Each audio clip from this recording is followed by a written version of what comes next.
तो hello students, आज class 10th का एक्सरसाइज 2.2 का फर्स्ट का लास्ट क्वेश्चन सॉल्व करेंगे। फर्स्ट क्वेश्चन था find the zeros of the following quadratic polynomials and verify the relationship between the zeros and coefficients. आपको बताना है कि ये जो आपको वैल्यू दी है इसमें जीरोज को फाइंड करना है। फाइंड करने के बाद में आपने जो निकाला है रिलेशनशिप उसको चेक करना है। तो इसको चेक किस तरीके से करेंगे? सबसे पहले मैंने आपको बताया था कि ये इस रूप में होना चाहिए आपके पास bx प्लस सी। इस रूप में अगर ये है तो आपको इसको सॉल्व करने का सबसे सिंपल तरीका यही है कि आपको पहले इस इक्वेशन को इससे इंटू करना है। इंटू करेंगे तो 3 इंटू 3x इंटू 4 तो हो जाएगा 12 माइनस का 12x। ठीक है, अब ये माइनस का 12x किसकी टेबल में आता है, किसकी टेबल से कैंसिल होता है? टेबल में आना चाहिए 12 और उनको प्लस या माइनस करने पर आपके पास आना चाहिए माइनस का x। तो आप ले लेते हैं कि 3 इंटू माइनस 4 तो माइनस 12 और 3 माइनस 4 माइनस का 1, माइनस का 1 मतलब x।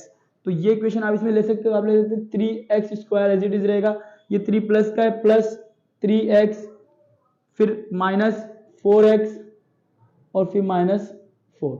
अब इस तरीके से आपके पास इक्वेशन तैयार हो गई। अब आपको क्या करना है, अब इनमें दो पैर बनाने हैं। ये दो पैर हो गए। अब सबसे पहले इसके अंदर क्या कॉमन है? इसमें एक तो 3 कॉमन है और x कॉमन है। यहाँ पर आपके पास 2x था, एक x कॉमन आ गया, 1x बच गया माइनस और ये प्लस। यहाँ पर आपके पास क्या बचा? 1, 3 1 3। फिर यहाँ पर इनमें माइनस कॉमन है और क्या कॉमन है? और इसमें कॉमन है 4। x as it is minus minus plus और 4 1 4। तो ये दो इक्वेशन आपके पास सेम है। तो x प्लस 1 आपके पास एज इट इज है और यहाँ पर क्या बना है? एक इक्वेशन आपकी बनी 3x माइनस 4। इसको पहले अपन 0 के इक्वल रख लेते, तो ये 0 3 x प्लस 1 इक्वल 0 और इसको भी 0 के इक्वल रख लेते। ये रख दिया इन दोनों को 0 के इक्वल। अब आपको क्या करना है? 0 फाइंड करना था, 0 फाइंड कर लेते। x यहाँ 1 प्लस का है, इस तरफ भेजेंगे तो आ जाएगा माइनस का 1 और ये 3x एज इट इज रहेगा। ये 4 माइनस का इस तरफ भेजते तो ये हो जाएगा प्लस का 4। x 3 इसके इंटू में है, यहाँ आ जाएगा इसके डिवाइड में। तो ये तो आपके पास अल्फा की वैल्यू होगी -1 और ये आपकी बीटा की वैल्यू होगी -4/3। अल्फा बीटा की वैल्यू फाइंड करने के बाद में आपको क्या करना है? इनके रिलेशनशिप के बीच में जो है फॉर्मूला वो बताना है। तो इसके लिए मैंने आपको बताया था alpha plus beta equal -b/a।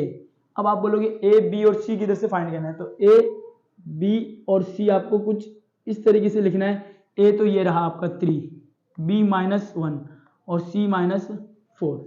Alpha की वैल्यू क्या आपके पास? -1 प्लस बीटा 4/3 प्लस इक्वल फिर माइनस अपने फॉर्मूले का, उसके बाद में b अपने पास माइनस का 1/a3।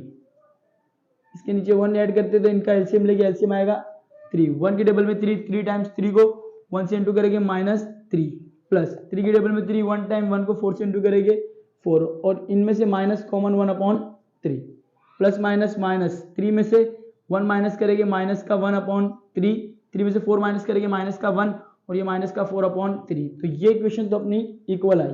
अब यहाँ आपने -1/3 -1/3 ये इक्वल है। अब एक तरीके से और इसको फाइंड करना है, अल्फा बीटा को इंटू करना है इक्वल c/a। अल्फा की वैल्यू आपके पास है -1 इंटू बीटा की वैल्यू 4/3 इक्वल c की वैल्यू -4 इक्वल a की वैल्यू 3। तो ये तो -4/3 एज इट इज रहेगा। -1 को 4 से इंटू करेंगे -4 और 3 एज इट इज, तो ये भी -4/3 -4/3 ये भी क्या है? इक्वल है। तो आपकी ये इक्वेशन इक्वल आनी चाहिए। तो आपने जो फाइंड किया है x की वैल्यू जो निकाली है अल्फा बीटा की, वो आपकी क्या है? सही है। इस तरीके से 0 को फाइंड करना था। तो क्लास 10th का एक्सरसाइज 2.1 का क्वेश्चन नंबर 1 फुल सॉल्व हो चुका है। इसके 6 क्वेश्चन थे और पार्ट वाइज आपको मिल चुके हैं। अब ये क्वेश्चन यहाँ कंप्लीट हो गया। अब इस एक्सरसाइज का सेकंड क्वेश्चन कल सॉल्व करेंगे और वो भी 2 पार्ट 3 पार्ट के थे। इंशाल्लाह वो वीडियो भी पूरी हो जाएगी। तो स्टूडेंट्स आपको समझ में आ गया होगा। अगर कोई चीज़ नहीं समझ में आती तो आप मुझे कमेंट करिए, मैं आपको उसका रिप्लाई दूंगा। Thank you.